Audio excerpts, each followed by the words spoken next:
আওয়ামী লীগ নিষিদ্ধ এতদিন বলে আসলো, আওয়ামী লীগ নিষিদ্ধ কেন করতেছেন আপনি? কার্যক্রম বিচার না হওয়া পর্যন্ত নিষিদ্ধ 9 মাস পরে কেন করতেছেন? আগে বলে আসতেছেন না?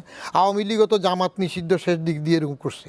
রাজনৈতিক দল নিষিদ্ধ করার মধ্যে তো আপনি বিচার করেন, হাসিনার বিচার করেন, যারা চুরি করছে সবগুলোর বিচার করেন। বিচার করার জন্য আগাইতে পারেন না 9-10 মাসে, কোনোটা আগাইতে পারছেন না। সেই জায়গায় আপনি দল নিষিদ্ধ করে আরেকটা ঝামেলা সৃষ্টি করে দিলেন। শক্তি প্রদর্শনের কথা বলছিলেন, তাহলে এই বিএনপি তো একটা বড় দল, আর এই যে এনসিপি তো খুবই কেবল একটা গঠিত একটা দল, তো এখানে শক্তি প্রদর্শন এই বিএনপি শক্তি প্রদর্শন এখন করছে না, একটু দেখছেন না? ইশরাকের শপথ নিয়ে শক্তি প্রদর্শন হইল। প্রথম কর্পোরেশনের ভবনে ছিল এখানে, সেখান থেকে চলে আসলো কোথায়, মৎস্য ভবন আসলো।